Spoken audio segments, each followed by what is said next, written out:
Bonjour mesdames et messieurs, nous vous souhaitons la bienvenue dans cette nouvelle édition du journal. C'est l'heure de l'actualité sur WAB Info TV. Commençons à l'est de la République démocratique du Congo où la situation sécuritaire restait préoccupante. Face à la presse hier vendredi à New York, le conseiller spécial pour l'Afrique de Donald Trump appelle une approche approfondie du conflit. Massad Boulos est ici. Donc c'est un processus complexe et nous avons mis en place, le plus important, c'est que nous avons mis en place de nombreux mécanismes entre les deux parties. Et là, je parle de la République démocratique du Congo et du Rwanda, mais aussi entre le mouvement 23 mars et la République démocratique du Congo. Ils viennent tout juste, nous avons annoncé il y a quelques semaines, ou peut-être plus, peut-être un mécanisme d'échange de prisonniers entre le M23 et le gouvernement de la RDC.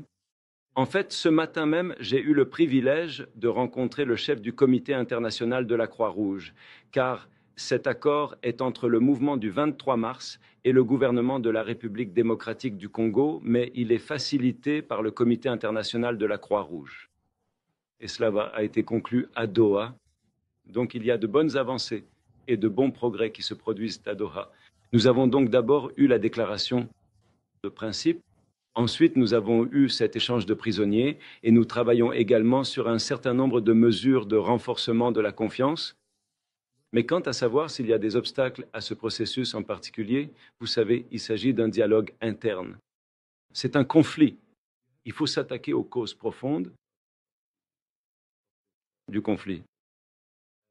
Et les deux parties ont accepté de traiter les causes profondes dans la déclaration de principe du 12 juillet. Donc, je crois qu'il y a 9 grands axes de travail et certains d'entre eux peuvent prendre du temps. Certains peuvent prendre quelques semaines. Par exemple, les questions de gouvernance. Il y a des questions de gouvernance, de décentralisation et de nombreux autres détails de cette nature, ainsi que l'intégration ou la réintégration des combattants du M23. D'autres groupes, concernant le fait que certains seront intégrés dans l'armée de la RDC et que d'autres seront intégrés dans une forme de gouvernement locaux, et ainsi de suite. Ce sont donc des questions complexes. Certaines pourraient être d'ordre constitutionnel, et ainsi de suite. Donc cela prend effectivement du temps. Cependant, nous avons un projet de texte, donc beaucoup de travail a déjà été accompli. Et encore une fois, le Qatar a joué ici un rôle énorme. Et nous avons un projet de texte. Il travaille donc sur ce projet final. À faire pétition à l'Assemblée nationale, le député national et cadre de l'UDPS Peter Kazadi est revenu sur les mandats de la commission spéciale qu'il a récemment présidée au sein de l'Assemblée nationale. Selon lui, cette commission avait pour seule mission de vérifier les faits liés à la situation des 3 membres du bureau réhabilité. Plus de détails dans ses propos choisis pour vous. Le président des séances a soumis les rapports au vote et ça a été voté. Il ne faut pas parler de contestation. Qui conteste? Mais on conteste parce que les 3 membres sont restés et que les 2 ont démissionné. Lorsque on élabore un rapport, c'est la commission a le devoir de rendre ce rapport devant l'Assemblée. La commission n'avait pas pour mission de blanchir ou de ne pas blanchir, mais de vérifier les faits. Et dans les cas d'espèce, vous avez suivi le rapport, c'était lu publiquement. En toute objectivité, en toute impartialité, on a trouvé que les 3 membres n'avaient pas commis une faute grave. Alors comment est-ce que vous pouvez dire qu'il y a eu contestation de ceci ou de cela? Notre rôle, je comprends, c'est parce qu'on dit, bon, les autres ont démissionné, pourquoi les autres ne doivent pas? Non. Ceux qui ont démissionné, ils l'ont fait librement. Ceux qui ont décidé d'aller jusqu'au bout, ils sont allés aussi librement. Et notre commission a statué aussi librement, sans influence aucune. Et les arguments sont là sur papier. Celui qui a des doutes n'a qu'à se procurer une copie de ce rapport. Vous verrez que les arguments sont bien donnés et que ce rapport venait d'être adopté par la plénière de l'Assemblée nationale. Dans ces mêmes registres, le député national Crispin Bindoulé s'oppose ouvertement au rapport de la commission spéciale qui vient de reconduire de 3 membres du bureau de l'Assemblée nationale. Suivez Crispin Bindoulé. Vous avez vous-même suivi comment est-ce que les honorables députés ont rejeté les rapports. Vous avez vous-même suivi, mais le président a voté pour. Et moi, c'est la première fois que cette assemblée depuis 2006 n'a jamais vécu un théâtre pareil.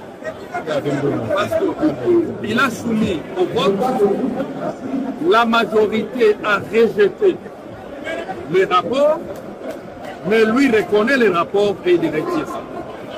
Il a encore soumis pour la seconde fois. Les oui, c'était une minorité. Les non a remporté. Mais il dit non, le rapport est validé. C'est quelque chose que moi je n'ai jamais vécu dans cette assemblée. J'ai 15 ans dans cette assemblée, je n'ai jamais vécu un vote pareil. Et c'est ma première plénière historique.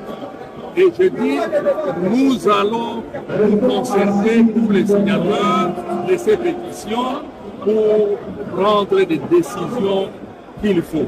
Et ces décisions, vous allez les suivre. Ici, je me réserve d'abord et je vais consulter tous les pétitionnaires pour revenir avec force.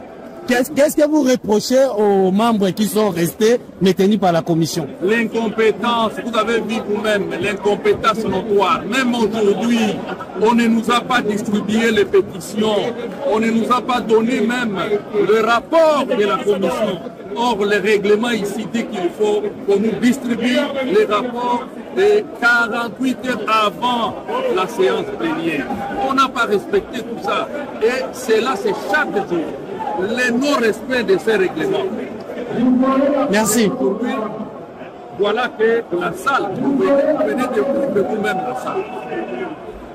Merci. Les votes opérés aujourd'hui, c'est un vote, c'est du jamais vu. Le ministre de l'Agriculture, Mwindo Nzangi, a signé la charte de l'Union sacrée de la nation. À travers cet acte, il réaffirme son attachement aux idéaux portés par cette plateforme politique, ainsi que son soutien indéfectible au président de la République, Félix-Antoine Tshisekedi Tshilombo. Suivez.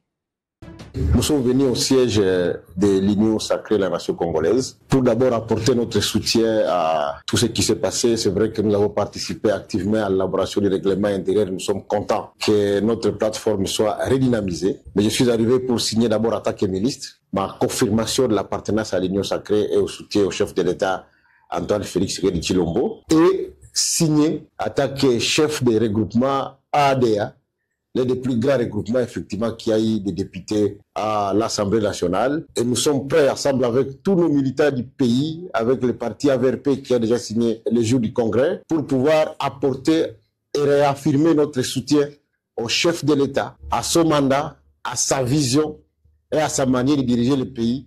Et nous croyons que l'Union sacrée va diriger ce pays pendant plus longtemps, pour le bien-être de la population congolaise. Voilà le petit message qu'on peut donner à cet instant, tout en félicitant le secrétaire permanent, le professeur Mbata.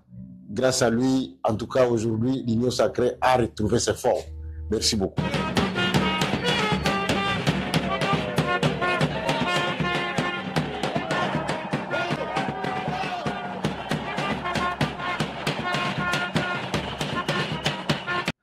Dans les territoires de Béni, hier vendredi 26 septembre 2025, une nouvelle attaque sanglante a été signalée sur la route Oichama-Mové dans la province du Nord Kivu. Selon les sources locales, une embuscade attribuée aux terroristes ADF a visé des civils dans cette zone déjà marquée par l'insécurité. Les bilans provisoires fait état d'au moins 8 morts, plusieurs blessés et de nombreuses personnes portées disparues. C'est ainsi que ce journal se termine, mesdames et messieurs. Merci de nous avoir suivis. N'oubliez pas de vous abonner et surtout activer la cloche de notification pour être au courant de tout sur WAB Info TV. Très bonne suite à vous et à très bientôt pour la prochaine édition.